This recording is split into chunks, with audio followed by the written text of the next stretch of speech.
성 중년 이후 인생을 뒤집는 비밀 코드. 몸은 변해도 불꽃은 꺼지지 않는다. 중년이 되면 거울 앞에서 자꾸 깜짝 놀라게 됩니다. 머리숱은 점점 줄고 허리둘레는 점점 늘고 계단 몇 층만 올라가도 숨이 턱 막히죠. 그런데 웃긴 건 몸은 변했는데 마음속 불꽃은 여전히 꺼지지 않았다는 겁니다. 성은 나이 들수록 더 은근하게 살아나는 신비한 에너지라니까요. 성은 중년 건강의 대시보드입니다. 배에선 주의 경고등이 켜져도 부부 사이의 불꽃은 여전히 엔진 스타트가 가능합니다. 문제는 시동을 거느냐 아니냐예요.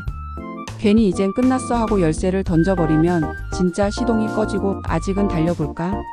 라고 돌리면 기적처럼 살아납니다. 사실 호르몬이 줄고 반응 속도가 느려지는 건 자연스러운 현상입니다. 하지만 그렇다고 성이 사라진 건 아닙니다. 젊었을 땐 불꽃놀이처럼 화려했다면 지금은 모닥불처럼 은근하고 오래갑니다. 와인처럼 숙성된 맛이 있는 거죠. 나이 든 성이 더 고급스러운 이유가 바로 여기에 있습니다. 그래서 성을 대하는 태도가 곧 자신을 대하는 태도입니다. 나 이제 늙었네라고 체념하는 순간 끝이지만 아직은 살아있지라고 농담 한마디 던지는 순간 활력이 돌아옵니다. 성은 단순한 욕망이 아니라 삶을 확인하는 신호등입니다. 성은 부부 관계에서 온도 조절기 같은 역할을 합니다. 젊을 때는 힘과 속도가 중요했지만 이제는 대화와 분위기가 더 큰 힘을 발휘합니다. 여보 오늘 일찍 잘까? 라는 말이 단순한 수면 유도 문구가 아니라 서로만 알아듣는 암호가 되는 거죠. 이런 순간이야말로 나이 든 부부의 진짜 로맨스 아닐까요? 배우자와의 성은 이제 즐겁다보다 고맙다에 가깝습니다. 하루 종일 치이고 힘들어도 침대 위에서 나누는 작은 포옹 하나가 최고의 피로회복제가 됩니다. 이건 병원에서 주는 링거보다 빠르고 홍삼보다 확실합니다. 사랑받고 있다는 느낌이야말로 최고의 보약입니다. 중년 이후 성생활은 속도가 아니라 리듬입니다. 예전처럼 불꽃이 화려하진 않아도 천천히 맞춰가는 여유 속에 깊은 재미가 숨어 있습니다. 자동차도 고속주행보다 크루즈 모드가 더 편한 법이죠. 지금은 느림의 미학을 즐길 때입니다. 그래서 중년 성은 체력 게임이 아니라 배려 게임입니다. 눈빛 하나, 손길 하나에 귀 기울이는 순간 이미 절반은 성공입니다. 나이 들수록 화려함은 줄지만 대신 깊이와 따뜻함이 배가 됩니다. 이게 바로 성숙한 성의 매력입니다. 성은 정신 건강에도 놀라운 효과를 줍니다. 즐겁게 성을 나누는 부부는 얼굴이 환하고 말투도 부드럽습니다. 반대로 성이 메마른 부부는 표정이 굽고 대화도 짧습니다. 웃음이 사라지며 마음도 무겁습니다. 결국 성은 최고의 항우울제이자 천연 진통제입니다. 반대로 성이 줄어들면 자신감도 줄어듭니다. 거울 앞에서 괜히 배만 쳐다보다가 이젠 진짜 끝인가 보다라는 생각이 들죠. 그런데 사실 이건 혼자만 그런 게 아닙니다. 동네 친구도 직장 선배도 다 같은 고민을 하고 있어요. 그걸 웃으면서 털어놓느냐 혼자 끙끙대느냐의 차이일 뿐입니다. 성은 너무 심각하게 생각할 필요가 없습니다. 때로는 농담 한마디, 눈빛 장난 하나가 최고의 분위기 메이커가 됩니다. 이 나이에 뭘 대신 이 나이니까 더 재밌지라고 웃어넘기면 분위기는 금세 살아납니다. 웃음이 많은 관계일수록 성생활도 더 맛있어집니다. 성은 결국 자신감을 충전하는 비밀 무기입니다. 아직도 살아있다는 감각이 주는 힘은 돈으로 살 수 없습니다. 성은 단순한 본능이 아니라 삶을 무료하지 않게 만드는 최고의 친구입니다. 나이가 들수록 성의 맛은 달라집니다. 젊었을 땐 소주 원샷처럼 화끈했지만 지금은 막걸리 한 사발처럼 은근하고 부드럽습니다. 목 넘김은 편하고 뒤끝은 오래갑니다. 다른 맛일 뿐 그만한 매력은 충분합니다. 이제 성은 스피드전이 아니라 느린 미식입니다. 와인이 숙성되듯 성도 시간이 지날수록 깊어집니다. 빨리 타오르는 불꽃보다 은근히 오래가는 잔불이 훨씬 따뜻하다는 걸 이제야 아는 거죠. 중년 이후 성을 지켜내는 건 자기 자신을 존중하는 일입니다. 스스로를 돌볼수록 관계도 단단해지고 노후도 든든해집니다. 성은 단순한 행위가 아니라 삶을 지탱하는 언어이자 부부만의 비밀 암호입니다. 나이를 먹어도 그 언어를 잃지 않는다면 성은 여전히 우리를 웃게 하고 설레게 하고 신나게 만드는 최고의 비밀 코드로 남습니다. 돈도 사랑도 에너지다. 돈과 성은 이상할 만큼 연결되어 있습니다. 통장 잔고가 넉넉하면 괜히 기분이 좋아지고 그 기분이 침대까지 이어집니다. 반대로 카드값 폭탄을 맞은 날은 괜히 말수가 줄고 TV 리모컨만 열심히 돌리게 되죠. 이걸 저는 애정에서 재정 직결 공식이라고 부릅니다. 사실 성생활이 활발한 부부는 경제활동도 활발합니다. 이유는 간단합니다. 서로 즐겁게 지내니 일할 힘도 나고 돈 쓰는 데서도 눈치 싸움이 줄어듭니다. 여보 이번 달 보너스 좀 썼어라는 말이 싸움으로 번지지 않고 오히려 잘했네. 그럼 오늘은 치킨콜? 이 되는 거죠. 성은 돈과 달리 쓸수록 줄지 않고 오히려 불어나는 자산입니다. 돈은 통장에서 빠져나가지만 성은 즐길수록 정서적 통장이 채워집니다. 그러니 중년 이후 성생활은 단순한 사치가 아니라 최고의 투자라 할 수 있습니다. 주식은 떨어져도 애정 주식만은 올릴 수 있으니까요. 돈과 성은 둘 다 에너지입니다. 돈만 있고 성이 없으면 무료하고 성만 있고 돈이 없으면 현실이 팍팍합니다. 이 둘이 적당히 균형을 이뤄야 인생이 굴러갑니다. 자동차도 기름과 엔진 오일이 동시에 있어야 달리듯 돈과 성이 합쳐져야 활력 있는 인생이 되는 거죠. 성생활이 만족스러운 사람은 직장에서도 활력이 넘칩니다. 회의 시간에도 눈빛이 번쩍이고 농담도 잘 터집니다. 반대로 성이 메말라 있으면 얼굴이 굳어 있고 커피 좀 마셔야겠다는 말만 반복합니다. 상사도 이런 분위기를 금세 눈치챕니다. 성생활이 안정적인 부부는 돈 관리도 안정적입니다. 괜히 밖에서 술값으로 돈 쓰기보다 우리 둘이 영화 한 편 볼까? 하면서 소비 패턴이 바뀌죠. 지출은 줄고 정서는 풍족해집니다. 마트 포인트가 쌓일수록 애정 포인트도 같이 쌓이는 셈입니다. 성은 가정 경제의 분위기를 바꾸는 비밀 무기입니다. 부부가 즐겁게 지내면 아이들 교육비도 가볍게 느껴지고 대출 갚는 부담도 덜 무겁습니다. 왜냐, 웃으면서 쓰는 돈은 무겁지 않거든요. 똑같은 10만 원도 기분 좋게 쓰면 투자, 기분 나쁘게 쓰면 낭비입니다. 그래서 중년 이후 성생활은 단순한 쾌락이 아니라 경제적 활력소입니다. 여보 오늘은 즐겁게 보내자라는 말은 단순한 유혹이 아니라 가계 경제 회복 프로젝트의 시작일 수 있습니다. 돈이 성을 살 수도 있지만 성이 돈을 벌게 만들기도 합니다. 성생활이 활발하면 스스로 젊다고 느끼고 그 젊음이 일터에서 성과로 이어집니다. 상사가 요즘 왜 이렇게 활기차지? 하고 물으면 속으로 비밀은 집에 있다 하고 웃을 수도 있죠. 반대로 경제적 스트레스는 성생활을 방해합니다. 카드가 대출금에 시달리다 보면 애정이 들어올 틈이 없습니다. 하지만 아이러니하게도 이럴 때일수록 성생활이 활력소가 됩니다. 지갑은 가벼워도 웃음과 포옹은 공짜니까요. 돈이 많으면 분위기를 만들 선택지가 늘어납니다. 호텔, 여행, 고급 식사. 하지만 꼭 그래야만 하는 건 아닙니다. 집에서 치킨 한 마리 시켜놓고 맥주잔 부딪히며 우리 아직 괜찮지? 하는 그 순간이야말로 가장 값진 투자입니다. 중년 이후 성은 단순한 소비가 아니라 무형의 자산입니다. 기분이 좋아지고 자신감이 살아나고 덤으로 경제활동에도 활력이 붙습니다. 이 정도면 가성비 끝판왕 투자 아닐까요? 돈과 성은 결국 같은 원리로 움직입니다. 둘 다 쓰면 줄어드는 게 아니라 쓰는 방식에 따라 더 커집니다. 돈은 잘 쓰면 자산이 되고 성은 잘 즐기면 행복이 됩니다. 이 두 가지를 동시에 챙길 줄 아는 사람이야말로 진짜 부자입니다. 성은 일종의 경제 심리 안정제입니다. 카드 명세서를 보며 부부가 티격태격하다가도 잠깐의 친밀한 순간을 나누면 싸움이 웃음으로 바뀝니다. 됐어, 이번 달은 그냥 넘어가자라는 대화가 나오면 그건 단순한 화해가 아니라 가계부 안정화입니다. 중년 이후 성을 지켜내면 경제도 덩달아 활기를 찾습니다. 집안 분위기가 좋아지면 소비도 효율적으로 변하고 불필요한 다툼이 줄어듭니다. 싸움이 줄면 병원비도 줄고 그게 곧 생활비 절약입니다. 돈과 성은 둘 다 삶의 에너지입니다. 균형만 잘 맞추면 노후 걱정도 줄고 인생이 한결 가벼워집니다. 그래서 성은 돈과 함께 굴러가는 최고의 쌍두마차입니다. 나이 들어도 설렘은 가능하다. 사람들은 흔히 설렘은 젊은 사람들의 전유물이라고 생각합니다. 하지만 아닙니다. 중년 이후의 설렘은 훨씬 깊고 오래갑니다. 20대의 설렘이 소주 원샷이라면 중년의 설렘은 숙성 위스키 한 모금 같은 거죠. 나이 들어도 설레는 순간은 있습니다. 배우자가 갑자기 머리를 바꿔왔을 때 평소 안 하던 말투로 여보 오늘 어때? 라고 물을 때 순간 심장이 철렁 내려앉습니다. 이 나이에 무슨 하면서도 속으로는 이미 두근거리고 있습니다. 설렘은 주름살 사이에도 숨어 있습니다. 문화적으로도 중년성은 더 이상 숨길 게 아닙니다.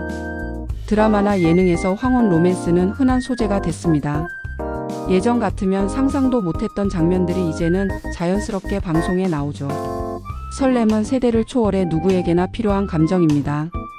설렘은 결국 태도에서 나옵니다. 난 이제 늙었어라고 생각하면 끝이지만 아직 시작일 수도 있지라고 마음먹는 순간 설렘은 다시 살아납니다. 설렘은 새로 생기는 게 아니라 원래 있던 걸 꺼내는 겁니다. 성생활이 즐거운 사람은 사회적으로도 매력이 넘칩니다. 얼굴에 웃음이 많고 대화가 자연스럽습니다. 모임에서도 분위기를 주도하고 직장에서도 활기가 돕니다. 반대로 성이 메말라 있으면 얼굴이 딱딱하고 대화도 무겁습니다. 문화적으로도 성은 금기어가 아닙니다. 친구 모임에서 요즘은 어때? 라는 농담이 자연스럽게 오갑니다. 웃으면서 털어놓는 순간 서로 위로받고 용기도 얻습니다. 예전엔 상상도 못했던 대화가 이제는 자연스럽게 흘러나옵니다. 설렘은 남녀 모두에게 필요합니다.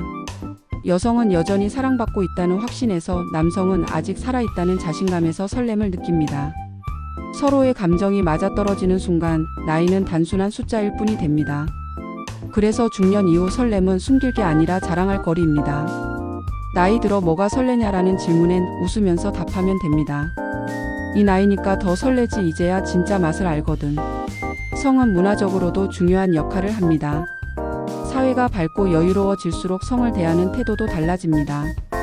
억압하던 시대에는 성이 수치였지만 이제는 건강과 행복의 지표로 당당히 이야기됩니다. 그만큼 성에 대한 인식도 성숙해진 거죠. 나이 들어 설레는 건 결코 웃음거리가 아닙니다.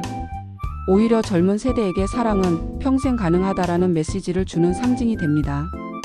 부모 세대가 다정한 모습을 보여줄 때 자녀들도 관계의 본질을 배우게 됩니다. 사회적으로 성을 긍정적으로 바라보는 건 건강한 사회를 만듭니다. 부부 관계가 원만한 집은 대화가 많고 웃음소리가 끊이지 않습니다. 그런 집안에서 자란 아이들은 사회에서도 긍정 에너지를 퍼뜨립니다. 설렘은 결국 가정에서 시작해 사회로 퍼집니다. 나이 들어서도 설렘을 즐기는 건 사치가 아니라 사회적 기여입니다. 우린 아직 살아있다는 모습 자체가 문화적 메시지가 되니까요. 중년 이후 성은 사회 속에서 자신을 지켜주는 방패이자 무기입니다. 설렘이 있는 사람은 당당하고, 당당한 사람은 사회에서도 활발합니다. 나이 들어 움츠러드는 게 아니라 오히려 더 빛나는 경우가 많습니다. 이유는 자신감이 사회적 매력으로 번지기 때문이죠. 설렘은 삶을 즐기는 태도에서 나옵니다. 매일 같은 일상이라도 오늘은 어디 가볼까? 한마디 던지는 순간 하루가 특별해집니다. 사회적으로도 이런 태도는 긍정적 평가로 이어집니다. 나이 들어도 설렘은 충분히 가능합니다. 아니, 더 가능합니다. 서로를 더 잘 알고 사회적으로 눈치 볼 것도 줄었으니까요. 눈치 안 보고 즐기는 설렘은 청춘 때보다 훨씬 달콤합니다. 성은 단순한 본능이 아니라 사회와 문화를 밝히는 불씨입니다. 중년 이후에도 설렘을 유지하는 건 사회 전체를 활기차게 만드는 비밀 무기입니다. 노후가 두렵지 않은 이유. 노후 준비라 하면 제일 먼저 떠오르는 게 돈입니다. 연금, 저축, 보험, 머리 아픈 단어들이 줄줄이 따라오죠. 그런데 돈만 있다고 노후가 행복해지는 건 아닙니다. 냉장고는 가득한데 밥 먹을 사람이 없으면 집은 여전히 공허합니다. 결국 노후를 든든하게 만드는 건 돈보다 사람, 그리고 성에서 오는 친밀감입니다. 성은 노후의 마지막 방어벽입니다. 직장을 떠나고 아이들이 독립해도 배우자와의 은근한 설렘은 남아 있습니다. 젊을 때는 바빠서 못 누린 여유를 노후에 마음껏 즐길 수 있습니다. 이때 성은 단순한 행위가 아니라 우린 아직 살아있다는 확인 도장입니다. 노후가 두렵지 않은 이유는 바로 여기 있습니다. 나이가 들어도 성은 사라지지 않습니다. 모양이 달라질 뿐 더 은근하고 더 깊어집니다. 불꽃놀이는 사라져도 모닥불은 남아 겨울을 따뜻하게 데워줍니다. 그래서 진짜 노후 준비는 연금보다 대화와 웃음입니다. 부부가 눈빛만 봐도 웃고 스킨십 하나에 기분이 풀리면 그게 최고의 노후 재테크입니다. 사람들은 노후 준비에서 경제적 안정을 1순위로 꼽습니다. 그런데 실제로 노인 부부를 만나보면 돈이 많아도 대화가 끊기면 얼굴이 굳어 있습니다. 반대로 돈이 부족해도 서로 웃고 장난치는 부부는 활력이 넘칩니다. 차이는 성과 애정에서 오는 에너지의 유무입니다. 성은 노후에도 활력 주식 같은 역할을 합니다. 젊을 때 주식은 오르락내리락 하지만 노후의 성은 오량주입니다. 꾸준히 관리하면 배당금처럼 기쁨이 돌아옵니다. 이만한 자산이 또 있을까요? 성생활이 원만한 노부부는 의료비 지출도 줄어듭니다. 웃음이 많으면 병원 갈 일이 줄고 친밀감이 크면 스트레스성 질환도 덜합니다. 결국 성은 노후 생활비를 줄이는 최고의 절약 전략입니다. 노후가 두렵지 않은 이유는 결국 함께 웃을 사람이 있기 때문입니다. 그 웃음을 지켜주는 가장 확실한 무기가 성입니다. 노후 성은 재테크의 숨은 카드입니다. 돈은 눈에 보이지만 성은 눈에 안 보이는 자산입니다. 하지만 이 자산이야말로 노후 삶의 질을 좌우합니다. 은행 잔고는 숫자일 뿐이지만 배우자와의 친밀감은 실제 행복을 줍니다. 돈 없으면 뭐하냐라는 말이 있지만 반대로 돈만 있으면 뭐하냐도 가능합니다. 카드값은 갚아도 마음 빚은 성으로만 갚을 수 있으니까요. 노후에 남는 건 결국 관계고 성은 그 관계를 단단히 묶는 매듭입니다. 성은 또 다른 의미에서 노후 보험입니다. 몸이 약해지고 외롭다는 불안이 올 때 배우자와의 친밀한 순간은 그 불안을 잠재웁니다. 아직 괜찮다라는 확신은 어떤 보험금보다 값집니다. 그래서 성은 은퇴 후 삶의 가장 확실한 안정 자산입니다.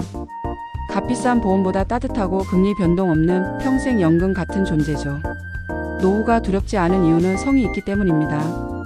돈은 잃을 수 있고 건강은 약해질 수 있습니다. 하지만 성은 관계가 유지되는 한 사라지지 않습니다. 속도는 느려져도 깊이는 더 커집니다. 중년 이후 성은 단순한 쾌락이 아니라 관계 유지 기술입니다. 부부가 성을 통해 서로를 인정하고 존중하며 웃는다면 그게 어떤 재테크보다 확실한 노후 준비입니다. 노후 성은 화려하지 않아도 은근한 불씨로 삶을 데웁니다. 젊을 땐 몰랐던 여유와 재미를 이제서야 알게 되는 거죠. 성은 노후가 두렵지 않은 이유 그 자체입니다. 약보다 대화가 먼저다. 중년이 되면 약통이 점점 커집니다. 혈압약, 당뇨약, 콜레스테롤 약, 아침마다 알약이 밥보다 많을 때도 있습니다. 그런데 정작 가장 중요한 약은 병원에서 팔지 않습니다. 바로 대화입니다. 성은 최고의 치료제입니다. 약은 부작용이 있지만 성은 웃음과 친밀감을 덤으로 줍니다. 오늘은 피곤해서 못해 대신 오늘은 천천히 해볼까? 라는 농담을 던지는 순간 그 자체가 치료입니다. 혈액순환은 잘 되고 기분까지 좋아지죠. 중년 성생활에서 가장 중요한 건 약이 아니라 말입니다. 아무리 좋은 보약을 먹어도 대화가 끊기면 마음은 메말라 갑니다. 서로 솔직히 이야기하면 몸이 조금 아파도 관계는 건강합니다. 결국 약보다 대화가 먼저입니다. 의사에게 묻기 전에 배우자에게 묻는 게 더 효과적일 때가 많습니다. 여보, 나 요즘 이래서 힘들어라는 대화가 최고의 처방전입니다. 성은 의학적으로도 효과가 입증된 건강 비법입니다. 성관계는 심장 건강에 좋고 칼로리도 소모시켜 줍니다. 일종의 즐거운 운동이죠. 하지만 꼭 대단한 게 아니어도 됩니다. 대화하며 웃고 손 잡아주고 포옹하는 것만으로도 절반은 성공입니다. 성 문제로 힘들 때 약보다 먼저 필요한 건 솔직한 대화입니다. 나 요즘 이런 게 힘들어라는 말 한마디가 상대방을 이해하게 하고 해결책을 찾는 출발점이 됩니다. 말을 안 하면 오해가 쌓이고 오해가 문제를 키우죠. 웃음은 최고의 보약입니다. 아무리 비싼 영양제도 배우자와 함께 웃을 때 나오는 호르몬을 못 따라갑니다. 당신 배 나왔다라는 농담 한마디에 서로 깔깔 웃을 수 있다면 이미 절반은 건강한 부부예요. 그래서 성은 약보다 대화가 먼저라는 걸 보여줍니다. 몸보다 마음이 먼저 풀려야 성도 자연스럽게 이어지고 건강도 따라옵니다. 의료적으로도 중년 이후 성은 더 이상 금기어가 아닙니다. 병원에서 성 관련 상담을 하는 환자가 늘고 의사들도 당당히 성 건강을 중요한 지표로 다룹니다. 하지만 아무리 의사가 잘 설명해도 부부끼리 대화가 없으면 효과가 반감됩니다. 결국 문제 해결은 집 안에서 시작되는 겁니다. 성생활이 원활한 부부는 병원 갈 일이 줄어듭니다. 이유는 단순합니다. 대화가 잘 되니까 스트레스가 줄고 스트레스가 줄면 몸이 덜 아픕니다. 약으로 다스릴 수 없는 부분을 성과 대화가 해결해 주는 거죠. 부부 사이의 대화는 최고의 예방약입니다. 약은 아플 때 먹지만 대화는 아프기 전에 미리 하는 백신 같은 역할을 합니다. 소통이 잘 되면 큰 병도 가볍게 넘어갈 수 있습니다. 결국 약은 증상 치료지만 대화는 근본 치료입니다. 약보다 대화가 먼저라는 말은 그래서 절대 과장이 아닙니다. 노후가 건강한 사람들의 공통점은 대화가 많은 부부입니다. 약봉지가 아니라 웃음소리가 집안에 가득한 거죠. 대화가 많을수록 성생활도 즐겁고 성생활이 즐거울수록 건강도 좋아집니다. 선순환의 비밀 열쇠가 바로 대화입니다. 성은 약보다 먼저 웃음을 줍니다. 그 웃음이 호르몬을 바꾸고 몸을 바꾸고 인생을 바꿉니다. 돈 주고 살 수 없는 최고의 특효약은 배우자와 나누는 성과 대화의 조합입니다. 약보다 대화가 먼저라는 건 결국 이렇게 해석할 수 있습니다. 성은 몸을 살리고 대화는 관계를 살립니다. 둘이 만나면 인생을 살립니다.